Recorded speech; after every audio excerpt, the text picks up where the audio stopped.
I'm Matthew Morgan, and today I'm here with Nate Spratford, lead saxophone player of Deplorable Behavior. How you doing today, Nate? I'm doing pretty good. How are you? I'm doing well. So, let's just talk about your, start in music. So, Yeah, sure. What instrument did you start with? Maybe why did you start playing? I actually started playing piano when I was 6 years old. Little baby Nate was sitting at the grand piano in some church somewhere, plinking out Haas cross buns and learning all the notes. And I played piano for about like 3-4 years as my only instrument. And I picked up saxophone in 4th grade when band started because I played all the instruments and it was the one I liked. So yeah, I kind of just like ran the course for a while. I did my school band. I did a few like classical piano competitions, like basic little kid musician stuff. But over the pandemic, I really started picking up my saxophone playing, and I started practicing a lot more. I started listening to a lot more jazz, a lot more saxophone-based music. I started really working on my technique, and then like pandemic not ends, but the next school year starts. We get into like 2021, 2022, and like I am really all on board with playing the saxophone. It's become my main instrument. So since that you did talk about it a little bit, so I started off in band too, and I knew that you have to take a course in band before you can really get into like the jazz band because it's like an extracurricular. So from starting just playing saxophone, what made you take the leap then into jazz? Well, our jazz band started in 7th grade, and I really just joined it because I was good at playing my band music. I could always like read the notes pretty easily, and I wanted a little bit more of a challenge. So, and all the good saxophone players join jazz band. That's just how I knew. That is how I knew it to be. But I really started loving the music as I got older and older, especially once I got into high school. There's an incredible jazz program at LT under Mark Dahl. He's really set up a great community and a lot of great bands there. So once I started playing with those bands, I got more and more into the music. I would listen to it on my own. I would listen to it on my own. I'd start practicing more. I would look for ways to improve my craft. Another big influence on me in that regard is my Nate Lapine, who is a local Chicago jazz musician and my private lesson teacher for the past like 5 or 6 years now. And he has always, ever since I was really young, like brought a lot out of me, expected a lot from me, which has really helped to like bring it along, bring along my craft. I always wanted to do better. I always wanted to sound like him. I still do. I mean, God, like he's incredible. But and then I started to notice like the older I got and the more invested in the music I got, the more I would get out of him, the more opportunities, the more like insight, the more feedback. So he's really inspired me to like down that path of jazz music too. Awesome. Now, just since you did briefly talk about it, so what are some of your jazz influences, at least, like some artists? Well, that's an interesting question because there's like, the way that I see jazz, it's music that I have to play, it's the music I need to study to get better at, but it's also art that I like appreciate and enjoy listening to. And if you look at it from that standpoint, there's one name that always comes back to me, and that's John Coltrane. Just one of the greatest artists to ever live in any form. Like, I'm wowed by what he can do every day. But there's also the more technical side of the music where you really just need to like get down and study like how people articulate and how they navigate through chords and like their tone. And one person who really comes to mind for me is Cannonball Adderley, who played a lot of straightforward jazz and soul jazz in the 50s and 60s and later on. He just always wows me with his technique and his skill on the instrument. I find myself listening to his solos more often than anyone else when I'm trying to, like improve my craft. Yeah. There's also, if you want to talk overall musical influences, there are obviously artists right now are going to be more prevalent. Like I want to base my craft off someone who's making music now. Robert Glasper is one person. He's worked in a lot of hip-hop stuff. He's worked a lot with Kendrick Lamar, with Mac Miller, but he's also a amazing jazz pianist in his own right. And I just love his creativity and how he's managed to like jump across genres so easily. Like there's jazz and there's hip-hop, and he was all like, well, why can't it be one? Yeah. And I just think that's something really inspiring. Another one is Anderson .Paak, who is not really a jazz musician, but neo-soul. Yes. Yeah. Sure, yeah, neo-soul. Me and my band, Deplorable Behavior, love to play songs by Anderson .Paak. There's just something so intoxicating about his music, about playing it live. It just grooves so naturally, and we love to just like pick one of his bass lines, write a short little melody based on what he sings, and then just go crazy soloing. It's like something so infectious about his music. If I had to pick one artist who I feel like I listen to most, it might be Anderson .Paak, if it's not John Coltrane. That's great. His music's just so infectious. All right, and since that you were talking about playing live just a second ago, I'd like to go to your performance at Brownstock with your band. Yeah. And so after the break, we're going to be going to that. So make sure you're still back for some more Offstage so you can see Nate perform live with his band, Deplorable Behavior.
Alrighty, and welcome back to Offstage. I'm here with my guest, Nate Spratford. So, we just went back from that performance from Brownstock, which it was great. Thank you.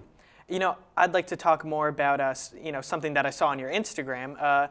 I saw that you went to a camp for your saxophone playing. Can you tell me about some of the details of that, why you were there and some of the things that you may have learned while being there? Yeah, this past summer I went to Blue Lake Fine Arts Camp, which is in, it's by a small lake, Blue Lake, up in Michigan in the woods. And I'd been to that camp before, the summer before my freshman year. And I remember that year I was super outclassed. I was a kid who had never even played in like a real jazz band before. I'd only played in middle school. And I remember just struggling to get by, like, what does this mean? What does this chord mean? Like, I was just so lost. But I had a great time. I learned a lot there. So once they were open again, post-pandemic, I decided I would go back. And this time, I didn't really find as much learning in the bands or in the classrooms. I pretty easily found my way through the music, was one of the top players in the ensembles. But I learned so much more, like, invaluable stuff outside of the traditional, like, classrooms or rehearsals. One of the big changes they made for COVID was that they housed people of similar areas of study together as to try to stop spreading. Like, if one jazz kid gets sick, then it's only jazz kids who get sick, So there was like a dance cabin unit and the theater cabin unit and the classical music cabin unit, and we were the jazz cabin unit, which was such an incredible experience to spend pretty much all day, every day for 2 weeks straight with a bunch of people who thought like me and were interested in the same things that I was in and just wanted, like pushing me to become better. It was just incredible. We had jam sessions every night. We would sit around the fireplace and just mess around. There was no judgment of skill, no nothing. It was just have a good time, bring your instrument and play what speaks to you. And that was just so much fun for me. It was like not the most professional playing I'd ever done. It wasn't the most difficult, but it was just the most fun. And that really opened my eyes to how much learning about music really can't come from within a classroom. Yeah, that's great. So, since that experience definitely helped shape you as a person, now let's start talking about, your band a little bit more, since that I have some questions about it, especially because of the way you guys perform. It's very unorthodox, you could say. I've seen that you've somewhat developed this, motif of always switching around instruments with each other. So my question number one is just, how many instruments do you really know how to play? Well, are you wondering how many instruments do I actually play, or how many instruments could I play if you put it in front of me? How many you could play if you put it in front of you? It's funny, I was just talking about this with my friends. I think anything that isn't a string instrument, I could figure out within about like 10, 15 minutes. I don't know what it is about string instruments. Put a guitar in front of me, I'm lost. I can't do anything.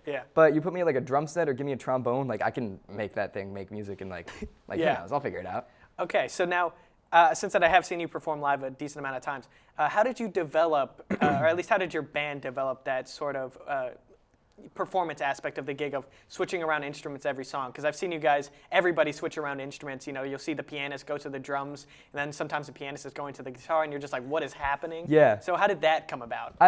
Well, I guess to understand that, you got to go back to the beginning of how our band started, which is with our bass player, Wolfie Burtner, who actually plays guitar in our school's jazz ensemble, which is where we all met.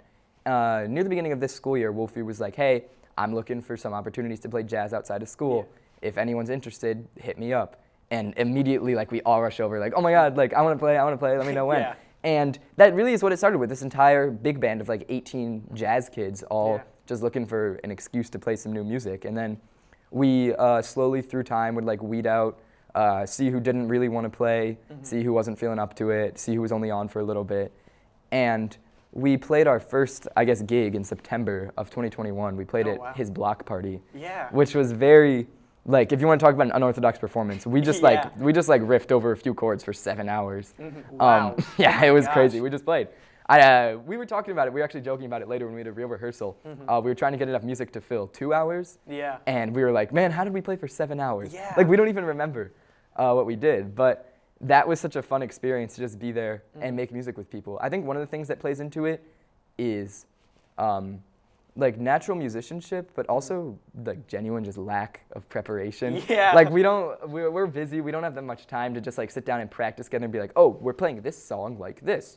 So we really play a lot more off of like ear and the general ebb and flow of the song, like where's this going, who's gonna play what next, just like know your cues, know when to come in, know how to end. It's pretty sloppy. I'm not gonna lie. It is pretty sloppy, and it's something that we're working on, considering we're a pretty new band. Yeah. Yeah, that's pretty much how we play. Sorry, I was gonna say after that, I kind of got away from myself. But after that block party, yeah, we were like, that was fun, and we didn't play together live for God until like March or April. Yeah. Until April, yeah. We would have jam sessions at each other's houses, but that was pretty much the extent of it. And then this opportunity, Brownstock, came up, which is like an LT Battle of the Bands type thing. So Wolfie texts us, and he's like, "Yo, who wants to submit to Brownstock? Like, we don't really have." Like, I know we're not like a real band, but we could probably put something together. So we're like, yeah, let's go. So we go to his basement. Within an hour, we were recording, and we're like, wait a minute, this is really good. Yeah. And we were just shocked. We were not expecting it to be any good.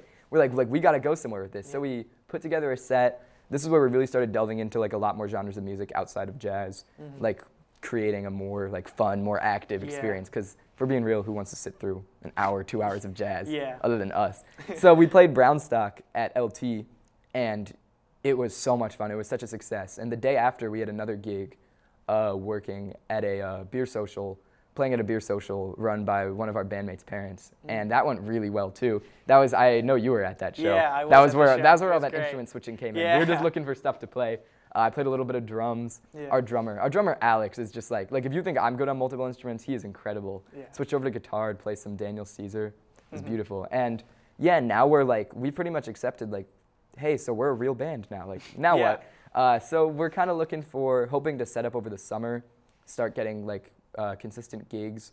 We have a few lined up right now. It's for our drummer's senior recital, where he'll be playing guitar. Yeah. And then I think another thing at Countryside Park. We haven't worked out the details yet. Yeah. But we are really now just getting into the stage of like, we're a real band. What are we going to do with this? Awesome. And it's really fun. All right, and since you brought up your Brownstock performance, why don't we go back to another video of that? So, after the break, we're going to cut to that video of him performing at Brownstock.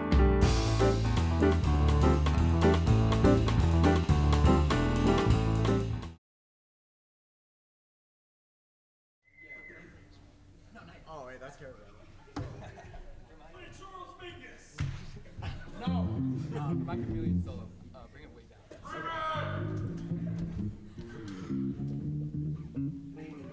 I spy with my little eye a boy in the front row who might be itching to play some Herbie Hancock. Do you want to play Chameleon? Ladies and gentlemen, straight from the evil empire of Hinsdale Central, Reed Bergquist. And this is Chameleon by Herbie Hancock.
Alrighty, and welcome back to Offstage. So that was another great performance at Brownstock. So Thank you. I just wanted to talk about some of your bandmates and kind of you talked a little bit about how the band formed, but I know that you've had some people come in and out of the band. So really, would you be able to talk about some of your band members? Yeah, to more sure. extent? I mean, we are a pretty big band. We float around 6 or 7 members. Mm-hmm. But I can just give each of them by name if you want to give them a little shout Yeah, out. you can sure. do that, of course. Well, on drums we've got Alex, the center piece of the band, amazing drummer, Mm-hmm. also an amazing guitarist, also an amazing marimba player, also plays every instrument. Yeah. He's incredible, but he holds us down in the back with drums. Huge Anderson .Paak fan, so that's where that all comes from. Yeah.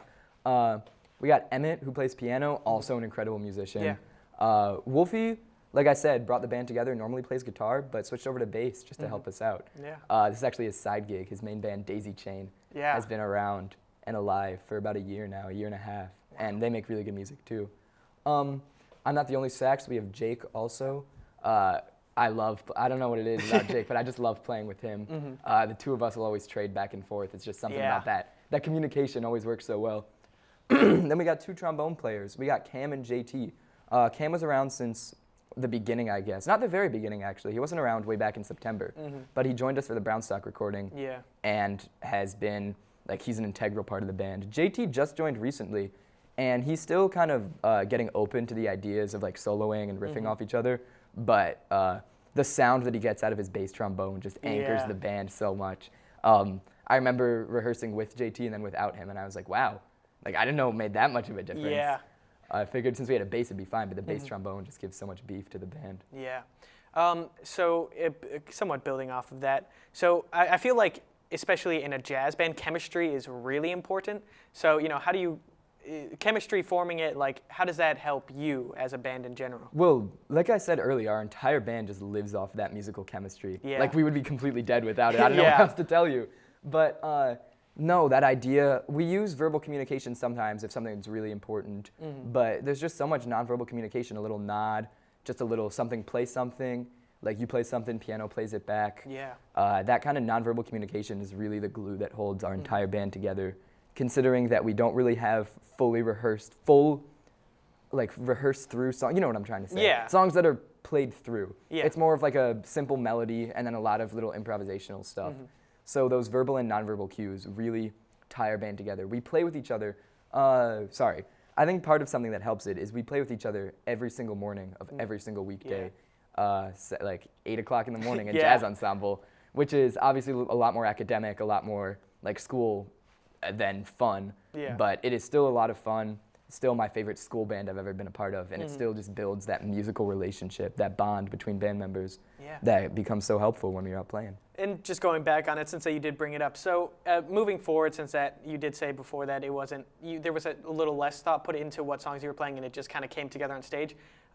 So going forward, what's some of the things that you're looking for in a song that you want to perform, or even just songs that you are making? What's the process of making a song, or even picking a song that you want to cover? Yeah, well, we have one original song, and Yeah. we have one original song, and it's called G's Louise, and it came about because we were talking, we were like, yo, isn't it crazy how you play a G on a piano, and it's different from a G on a trombone, and it's Yeah. different from a G on a trumpet, and it's wait, what if we all played G at the same time? Yeah. We played that, and we were like, what if this was a chord progression? So we made G's Louise, and it's just 4 chords. It's G, G in an alto's key, G in a tenor saxophone's key, G. You repeat that over and over again, and we, from that, has built so many fun musical moments, whether we're just playing in Wolfie's basement or we're live at Brownstock. Those 4 chords have just brought us so much. Who would have thought? Yeah, that's crazy. And so just going back to it, so you said that you like covering Anderson .Paak. Yes. What are some of the other bands that you at least are interested in covering? We cover some Herbie Hancock. We take actually a few jazz standards and reimagine them, which is fun. We're starting to get into a little more modern, neo-soul R&B stuff. We want to play some Daniel Caesar, Robert Glasper, always more Anderson .Paak. Yeah. And if we can do it more originals, we're always down for that. Yeah, that's really cool. So based off of your career, have you been able to have some really cool experiences with certain musicians? I know you've met some jazz musicians, as I've seen on your Instagram. So can you talk about that a little bit? Yeah, I actually, So I met Wynton Marsalis outside of a Jazz at Lincoln Center Orchestra concert. Yeah. I went with my friend Jake, the other saxophone in the band, Yeah. and we met up with two of our other jazz ensemble bandmates from school who were also there. And we were walking over to, I forget where we were walking to, but we were walking down the city, I think to like Taco Bell or something. And the one kid goes, yo, look behind us, that's Wynton Marsalis. And I look behind and I see a guy who's definitely not Wynton Marsalis. And I'm like, no, that's not Wynton Marsalis. Yeah. And then I look around me again, and hidden behind my friend's head was the real Wynton Marsalis. Wow. So we talked to him, shook his hand, got a few pictures. That was incredible. As for jazz musicians I've worked with, I work with Nate Lapine every week, which is incredible to be able to do that all the time. Ron Carter is an amazing saxophone player who has worked with us this year. I'm going to work with Jeff Bradfield this summer at a Northern Illinois jazz camp. Oh, wow. I've been to a few colleges and gotten to meet with some of those professors. Jeff Coffin at University of Vanderbilt was a really special one. I talked to him over email a little bit, and I met some of the other students at the school. Yeah. We played with the great trumpet player Tito Carrillo with our school's big band, which was incredible. So building off of that, since you said you got to see some college professors, are you planning on going down into a musical career? One of the big things I'm interested in is the idea of being able to pursue music in college, but also be able to study other things. Yeah. Because I don't know how confident I feel in putting all my eggs Yeah. in such a, let's face it, a career that's not going to make you much, you know? Yeah, yeah. Like, it's not exactly a desirable career path. So I'm really interested in a school where I can kind of meld the two things together and also have like jazz music and music as a whole be part of my so-called like classroom studies, like bring those two together. Yeah, that's awesome. All right, so since you did say that you'd be interested in playing saxophone for us today in studio, after the break, we'd go to that performance.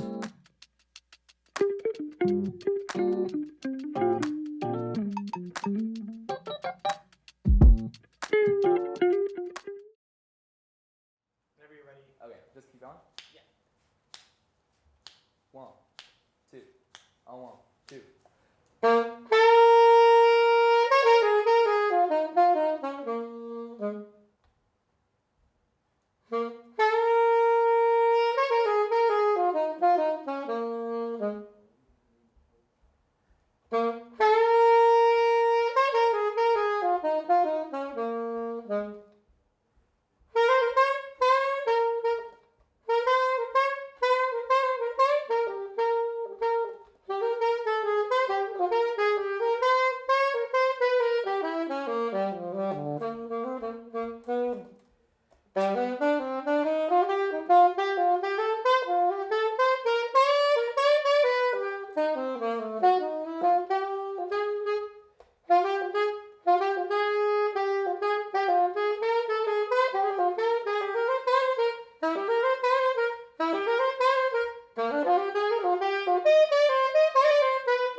We're back from that performance. Another great performance Thank from you.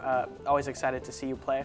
And I just wanted to get some things so that the audience can help find your music. So now, are you going to be playing any new shows? I know you touched up on some, but do you have any? Yeah, we're actually in the process of working a few things out. A few gigs throughout downtown LaGrange and perhaps even further.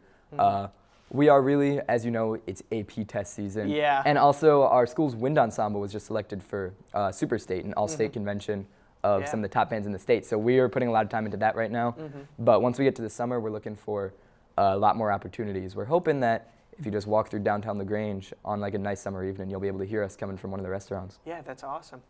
So then also another question, is there any music on Spotify or any way that you could find your music online or stuff like that? We are in the works of, not the works, but we like the idea of recording music before some of the band members leave for college. Yeah. You can follow me on Instagram, Nate Sprat Music, Yeah. no spaces. There will always be personal updates and band updates there. We have on LTTV's official YouTube channel is our Brownstock performance, which was fully recorded, along with the band Pearluma, who are also incredible. So you can check both of us out there.